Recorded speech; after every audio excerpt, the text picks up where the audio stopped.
ఏ శుభకార్యానికైనా శుభారంభం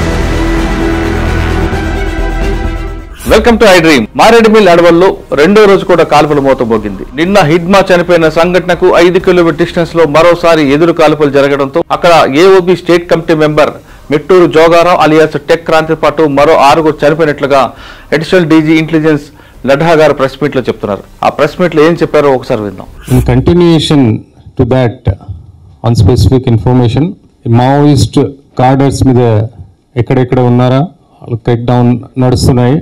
ఇప్పటి వరకు 50 members Maoist have been arrested. NTR district, Krishna district, Eluru, Kakinada, Konaseema 5 districts నుంచి అరెస్ట్ చేయడం జరిగింది. Best part is it was a very specific ఇంట్ బేస్డ్ ఆపరేషన్స్. పబ్లిక్ కి లేకపోతే పోలీస్ కి ఎక్కడ హాని లేకుంటే స్మూత్ గా చేయడం జరిగింది. I compliment all my officers, they are with me here and the entire team of police departments. దీనిలో మేజర్ బ్రేక్ త్రూ ఉంటే first time probably in the history arrest so many people, important cadres at one time. దానిలో state committee members SZCM చెప్తాము, special zonal committee members 3 very important cadres from Chhattisgarh area and last చాలా సంవత్సరం నుంచి Maoist movement కి వాళ్ళు lead చేస్తున్నారు.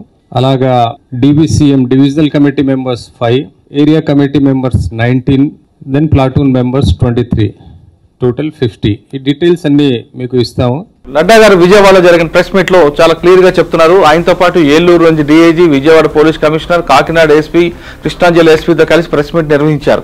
ఈ press meet లో నిన్న జరిగిన సంఘటనతో పాటు విజయవాడ, కృష్ణా జిల్లా, అదేవిధంగా కాకినాడలో, ఏలూరులో దొరికిన వాళ్ళందరినీ కూడా కూర్చోబెట్టి వాళ్ళు ఎవరు ఎందుకు వచ్చారు ఇక్కడికి అనే విషయాన్ని చాలా క్లారిటీగా చెప్తూనే ఈ రోజు కూడా తెల్లవారుజామున మారేడుమిల్లో ఒక ఎన్కౌంటర్ జరిగింది. ఆ ఎన్కౌంటర్ లో AOB state committee member tech Kranti చనిపోయాడని చెప్తున్నారు.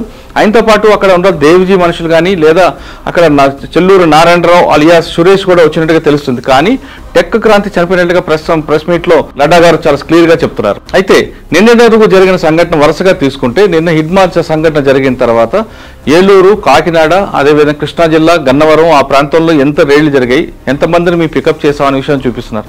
వీళ్ళందరూ కూడా హిడ్మాకు సంబంధించిన సెక్యూరిటీ, అదేవిధంగా దేవ్జీకి సంబంధించిన సెక్యూరిటీ గ్యాంగ్స్ కానీ సెక్యూరిటీ సంబంధించిన సభ్యులుగానే లడ్డా గారు ప్రెస్ మీట్లో చెప్తున్నారు. వీళ్ళందరూ ఛత్తీస్గఢ్ నుండి ఎందుకు వచ్చారు, ఎక్కడికి వెళ్ళాలనుకుంటున్నారు, ఎవరు టార్గెట్ చేస్తున్నారు విషయం ఆ ప్రశ్నపై వీళ్ళందరూ కూడా షెల్టర్ తీసుకోవడానికి వచ్చారు. ఈ షెల్టర్ ఎందుకంటే ఈ ఛత్తీస్గఢ్లో ఆపరేషన్ కగార్ ప్రజలు ఎక్కువ అవుతుంది కాబట్టి ఇక్కడికి వచ్చారు. ఎక్కడ షెల్టర్ తీసుకున్న తర్వాత ఇక్కడ నుండి కొంతమంది ఏఓబీ అంటే ఆంధ్రాకి, ఒడిశాకి వెళ్ళడానికి కొంతమంది సముద్ర మార్గం ద్వారా వేరే దేశానికి కూడా వెళ్ళిపోవడానికి ప్లాన్ చేసినట్లుగా పోలీసులు నమ్ముతున్నారు. మొత్తం మీద ఈ ఎపిసోడ్లో తీసుకుంటే హిడ్మా చనిపోయారు, హిడ్మా పోస్ట్ మార్టం జరుగుతుంది. జరిగిన తర్వాత ఆ బాడీని హిడ్మా సొంత ఊరుకు పువ్వర్తికి పంపడానికి ఏర్పాట్లు చేస్తూనే ఈ రోజు జరిగిన ఎన్కౌంటర్లో టెక్ క్రాంతి గురించి కూడా కొంతమంది ఆఫీసర్లు చెప్తున్నారు. ఇతను చాలా డేంజరస్గా ఉంటాడు. శ్రీకాకుళం జిల్లా బాతుపురం చెందిన టెక్ క్రాంతి 1988లోనే పార్టీలోకి వచ్చారు. అక్కడి నుండి 2017 వరకు ఏఓబీలోనే యూజీలో ఉంటూ అక్కడ జరిగిన వరుస సంఘటనలు అంటే బలిమల విషయం కానీ లేదా పోలీసు మీద జరిగిన జాళ్లు కానీ, చిత్తూరు PS మీద జరిగిన అటాక్ల విషయంలో కానీ ఇటువంటి అన్నింటిలో కూడా టెక్ క్రాంతి ఉన్నారు. ఈ టెక్ క్రాంతి తర్వాత 2020లో ప్రమోషన్ మీద DKకి వెళ్లారు. ప్రస్తుతం DKలో ఉంటూనే ఇక్కడ ఆపరేషన్ చేయడానికి ప్లాన్ చేస్తున్నట్టుగా తెలుస్తుంది. అయితే టెక్ క్రాంతికి ఆయనతో పాటు సమకాలికుడు ఉన్న చెల్లూరు నారాయణరావు అలియాస్ సురేష్ కూడా ఆయనతో పాటు కలిపి ఉంటున్నారు. వీళ్ళందరూ షెల్టర్ అంతా కూడా సీలేరుకి ఎగువగా ఉన్న కలిమెల, బలిమెల ఆ ప్రాంతంలో వీళ్ళుంటూ ఎక్కడి నుంచి ఆపరేషన్ చేస్తున్నట్టుగా తెలుస్తుంది. ఎక్కడ ఛత్తీస్గఢ్లో అయితే ఎప్పుడైతే ప్రాబ్లం వచ్చింది, ఆపరేషన్ కగారు పోలీసు ఒత్తిడితో అక్కడ ఉన్న వాళ్ళందరినీ కూడా ఏఓబీకి తరలించి ఇక్కడ మైదాన ప్రాంతంలో వాళ్ళందరికీ కూడా షెల్టర్ ఇచ్చి కొంతకాలం శబ్దంగా ఉండి ఇక్కడ ఆపరేషన్ చేయకుండా కేవలం షెల్టర్ జోన్గానే భావించి ఉంటే ప్రాణాలు కొంతమంది మిగులుతాని ఉద్దేశంతో ఈ విధంగా వచ్చారా అనే విషయం మాత్రం పోలీసులు ధృవీకరించట్లేదు. కానీ పోలీసులు మాత్రం చెప్తున్నారు ఇది ఎక్కడ కూడా ఫేక్ ఎన్కౌంటర్ కాదు, ఇది వాళ్ళందరూ వచ్చారు, మాకు ఎదురయ్యారు. ఆ ఎక్స్చేంజ్ ఆఫ్ ఫైర్లో జరిగిన దీంట్లోనే హిడ్మాతో పాటు ఈ రోజు జరిగిన ఎన్కౌంటర్లో కూడా కొంతమంది చనిపోయారని పోలీసులు చెప్తున్నారు. కానీ పౌర హక్కుల సంఘాలు మాత్రం చాలా స్పష్టంగా చెప్తున్నాయి. ఒక కొరియర్ ఇచ్చిన ఇన్ఫర్మేషన్ ప్రకారం వీళ్ళందరూ కూడా ఇటు వచ్చారు. ఆ కొరియర్ మోసం చేయబట్టే పోలీసులు ఉచ్చులో పడ్డారనేది పౌర హక్కు సంఘాలు ఆరోపిస్తున్నాయి. కానీ పోలీసులు మాత్రం దాన్ని పూర్తిగా కొట్టుపారేస్తున్నారు. ఇక మనం టెక్ తీసుకుంటే ఏఓబి ప్రాంతంలో డంపులన్నిటి కూడా ప్రసిద్ధి చెందిన దాంట్లో టెక్ క్రాంతి యొక్క హస్తం కనిపిస్తుంది. అతను కూడా అతని ఆపరేషన్లో, మిలిటరీ ఆపరేషన్లో పర్టికులర్గా చాలా సీరియస్గా పనిచేస్తాడు. బలిమల విషయం కాదు, చాలా విషయాలు కూడా అతని ఉంటుంది. అతనికి సమకాలీనుగా ఉన్న బాకూరు వెంకటరమణ అలియాస్ గణేష్ కూడా కొద్ది నెలల క్రితం, కొద్ది సంవత్సరాల క్రితం ఎన్కౌంటర్ చనిపోయిన తర్వాత ఇతని ప్రాబల్యం కొంత తగ్గిందనే విషయం చాలా స్పష్టంగా తెలుస్తుంది. ఏఓబీలో పూర్తిగా లేదు అని భావించినా అక్కడక్కడి నుంచి ఒరిస్సా నుంచి వీళ్ళందరూ రావడం, అప్పుడప్పుడు షెల్టర్ తీసుకోవడం, అక్కడ ఒడిశాలో ఆపరేషన్ చేయడం కానీ, లేదా ఇక్కడ ఏఓబీల ప్రాంతాల్లో ఆంధ్రాలో షెల్టర్ తీసుకోవడం జరుగుతుంది. కానీ ఇటీవల కాలంలో ఛత్తీస్గఢ్లో ఒత్తిడి పెరగడంతో వాళ్ళందరికీ ఇక్కడ షెల్టర్ ఇవ్వాలి అనే ఉద్దేశంతో ఈ ఆపరేషన్ చేసినట్లుగా మనకు సమాచారం ఉంటుంది. మొత్తమే తీసుకుంటే హిడ్మా ఎన్కౌంటర్ తర్వాత పార్టీ కోలుకోలేని దెబ్బ అనే విషయం మాత్రం చాలా క్లియర్గా తెలుస్తుంది. ఎందుకంటే ఛత్తీస్గఢ్లో పువర్తి ఆ ప్రాంతంలో హిడ్మాకి పెట్టిన కోట. హిడ్మా అనే వ్యక్తి ఇంతవరకు చరిత్రలో తీసుకుంటే ఆయన ఎక్కడ కూడా మైదాన ప్రాంతంలో ఎప్పుడు కూడా ఏ ఆపరేషన్ కూడా చేయలేదు. అతను పూర్తిగా అతను పట్టున్న టెరైన్ ఎక్కడైతే ఉందో ఆ కొండల ప్రాంతంలో అతను టోపోగ్రఫీ ఉంది కాబట్టి ఆ ప్రాంతంలోనే ఇటీవల కాలంలో దాదాపు 10-20 సంవత్సరాల నుంచి చేస్తున్న ఆపరేషన్లో కేవలం అడవిలోనే దట్టమైన కొండలు, దట్టమైన అడవి మధ్యన చేశారు తప్ప మైదాన ప్రాంతంలో ఎక్కడ కూడా హిడ్మా యొక్క ఆపరేషన్ లేవు. ఎందుకంటే ఎక్కడైతే చెరువులో చేప అయితే ఎంత పవర్ఫుల్గా ఉంటుందో హిడ్మా కూడా అడవిలో మాత్రమే పవర్ఫుల్, బయటకు వస్తే అతను జీరో అనే విషయం చాలా స్పష్టంగా తెలుస్తుంది. ఆయన ఇప్పుడు కూడా ఇన్ని సంవత్సరాల అనుభవంలో మైదాన ప్రాంతాలకు వచ్చి ఏ ఆపరేషన్ కూడా చేయలేదు కాబట్టి ఇది కేవలం కొరియర్ మాటలు నమ్మి షెల్టర్ తీసుకోవడానికి మైదాన ప్రాంతాలకు వచ్చి బలైపడినది ప్రజా సంఘాల యొక్క ఆరోపణలు. కానీ పోలీసులు మాత్రం ఇదంతా అదే లేదు, కేవలం షెల్టర్ తీసుకోవడానికి వచ్చారు. కొంతమంది అతను కూడా సెక్యూరిటీ అందరూ తీసుకొని వచ్చి ఒకే దగ్గర ఉంటే డౌట్ వస్తుందనే ఉద్దేశంతో కొంతమందికి కానూరు దగ్గర, కొంతమందికి విజయవాడలో, కొంతమందికి ఏలూరు, కొంతమంది కాకినాడలో డిఫరెంట్ ప్లేసుల్లో పెట్టుకుని మెయిన్ లీడర్లు అందరూ వచ్చారని చెప్తున్నారు. కానీ హిడ్మా సంబంధించిన సెక్యూరిటీ అంతా వచ్చారు, కానీ దేవుజీకి సంబంధించిన సెక్యూరిటీ కూడా ఇందులో ఉన్నారని చెప్తున్నారు. దేవుజీ అంటే తిరుపతి, ఈయన central committee member, president, secretary కాబట్టి అతను కూడా 3 ఊళ్ళుగా ఉన్న సెక్యూరిటీ ఉంటుంది. వాళ్ళు అందరినీ వదిలిపెట్టి ముందుకు వచ్చారా అనేది మాత్రం కొంచెం అనుమానాస్పద అనే సమాచారం మాత్రం తెలుస్తుంది. ఇదంతా జరుగుతుంటే మరోవైపు మల్లోజు వేణుగోపాల్ గారు, మల్లోజు వేణుగోపాల్ కూడా ఈ రోజు ఒక ఆడియో కూడా, ఒక వీడియో కూడా రిలీజ్ చేశారు. ఇప్పటికైనా పార్టీలో ఎవరైతే ఉన్నారో వాళ్ళందరూ కూడా అజ్ఞాతంలో ఉన్నారు, అందరూ కూడా బయటికి రండి, ప్రాణాలు కోల్పోవద్దు, దయచేసి రండి, మీరు ఎవరు సరెండర్ అవ్వాలనుకున్నారో వాళ్ళందరూ కూడా నాతో సంప్రదించండి ఒక నెంబర్ కూడా ఇచ్చారు. ఎవరైతే ఇంకా అజ్ఞాతంలో ఉన్నారో వాళ్ళందరూ కూడా ఖచ్చితంగా రండి, ప్రాణాలు మాత్రం కోల్పోవద్దు, మనందరం బతికి బట్టకట్టి మన పోరాటాలు చేద్దాం, ప్రజలకి అనుకూలంగా మన ఏ విధంగా ప్రజలు మన మీద విశ్వాసం పెట్టుకున్నారు, ప్రజలకు ఏం కావాలో విషయాన్ని మనం బతికుండి చేయాలి తప్ప ప్రాణాలు కోల్పోతే వచ్చేది లేదు అంటూ ఈ రోజు మల్లోజు వేణుగోపాల్ గారు గడ్చిరోల్లో ఒక వీడియో రిలీజ్ చేశారు. ఆ వీడియో ఒకసారి చూద్దాం. पिछले कुछ दिनों से लगातार मुठभेड़ों का समाचार मिल रहा है। पहले भी कुछ लोग अपने जान गंवाए हैं। आज सवेरे से एनकाउंटर का समाचार मिल रहा है। इसमें इडमा सहित 6 साथी अपना जान गंवाया है। ये बहुत चिंताजनक विषय है। इस अवसर पर मैं आप तमाम लोगों से ये बताना चाहता हूँ कि हम लोग लगभग 1.5 महीने पहले हथियार छोड़ दिया है, क्योंकि आप तमाम लोग ये जानते हैं कि हम लोगों ने बदले हुए परिस्थितियों में हम फिर हथियार के साथ संघर्ष नहीं कर सकते हैं। ऐसा सोचकर हम आम जनता के बीच में आए हैं। आज हम जनता के मुद्दों को लेकर संविधान के हिसाब से हम उसका हल निकालने के लिए हम काम कर सकते हैं। मैं पहले भी मेरा फ़ोन नंबर दिया था, वो फ़ोन नंबर आप मुझे कांटेक्ट कर सकते हैं।